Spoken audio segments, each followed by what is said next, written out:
Almarhum Jenderal Iran bangkit lagi antar kematian pasukan Israel.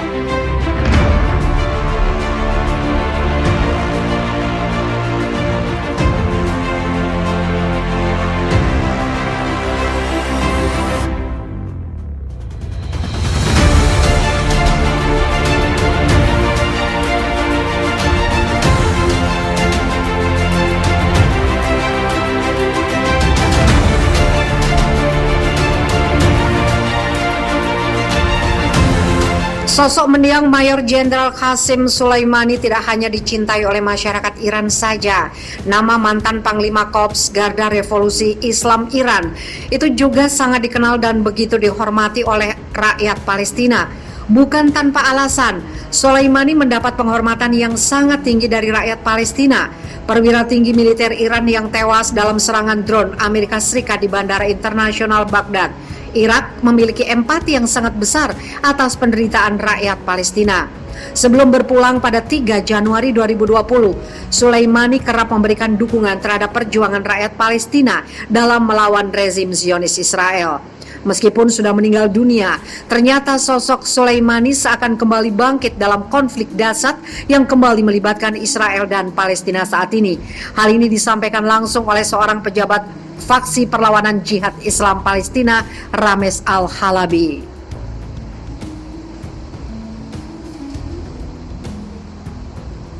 Al-Halabi mengungkap peran Iran di balik serangan roket dan rudal yang ditembakkan kelompok Jihad Islam Palestina ke Tel Aviv. Perlu diketahui, Jihad Islam Palestina merupakan salah satu faksi perlawanan rakyat Palestina selain milisi Palestina, Fatah dan Brigade Al-Quds. Saya tidak menyesal, saya bangga mengatakan bahwa roket yang digunakan untuk menghantam Tel Aviv memiliki tanda tangan Iran dan tanda tangan Qasem Soleimani, ucap Al-Halabi dikutip Viva Militer dari wawancaranya dengan stasiun televisi Irak Al-Ad.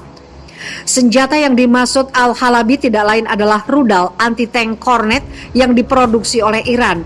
Sejatinya rudal Kornet 9M133 adalah senjata yang dikembangkan oleh Rusia sejak 1998. Akan tetapi sekitar tahun 2012 rudal ini dibeli lisensinya oleh Iran dan diproduksi sendiri.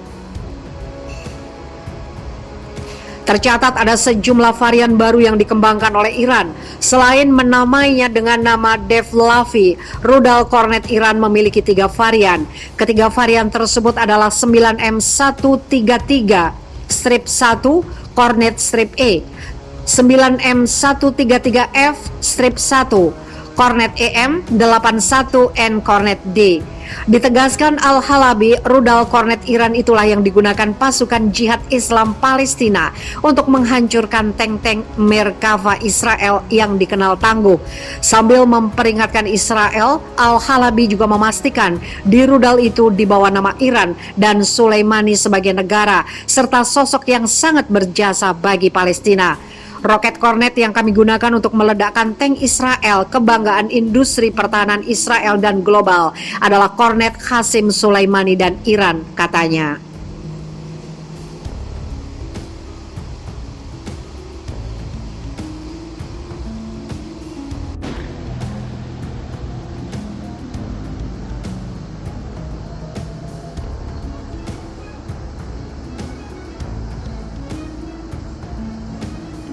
Pembalasan rudal milisi Palestina hancurkan 2 basis militer Israel. Serangan ribuan roket pasukan pertahanan Israel ternyata tidak membuat sayap militer milisi Palestina tercerai-berai. Serangan balasan dilancarkan pasukan milisi Palestina ke 2 pangkalan militer Israel di 2 kota berbeda Senin 17 Mei 2021. Menurut laporan yang dikutip Viva Militer dari kantor berita Rusia TASS, sejumlah rudal ditembakkan milisi Palestina dengan sasaran pangkalan militer Israel di kota Urim, dekat perbatasan jalur Gaza Palestina. Pihak militer Palestina mengkonfirmasi langsung serangan balasan yang diarahkan ke pangkalan militer Israel di Urim.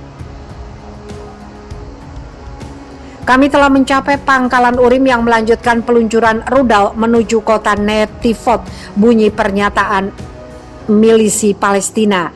Tidak hanya di Urim, pangkalan militer Israel lainnya juga menjadi target serangan rudal-rudal milisi Palestina. Basis militer Israel lain yang diserang rudal milisi Palestina terletak di kota Kiryat Malaki, distrik selatan Israel.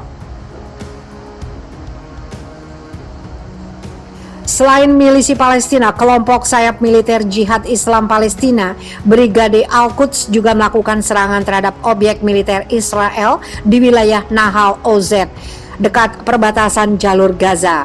Serangan yang dilancarkan sayap militer Jihad Islam Palestina itu merupakan balasan pasca kematian Komandan Brigade Al-Quds, Hussam Abu Harbet.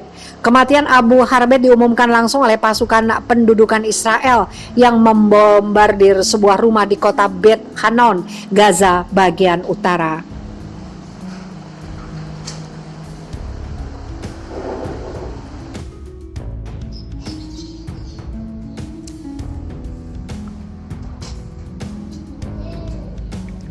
Rentetan hujan roket milisi Palestina gempur Israel.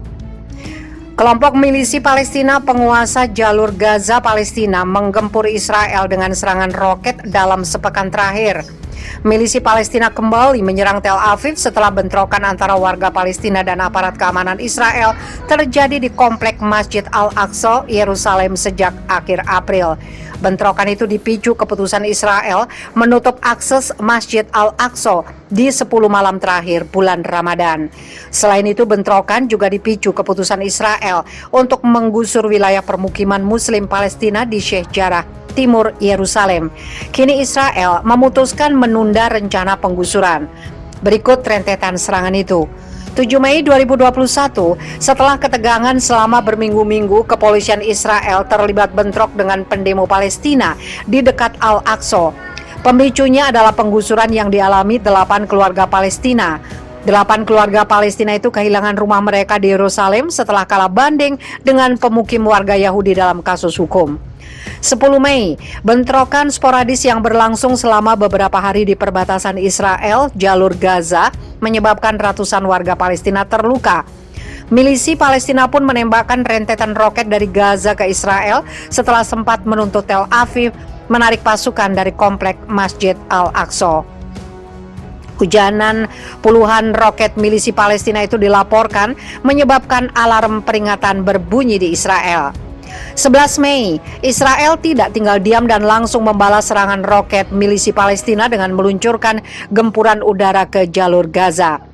Milisi Palestina mengklaim setidaknya 20 orang tewas akibat serangan udara Israel itu, termasuk 9 di antaranya anak-anak.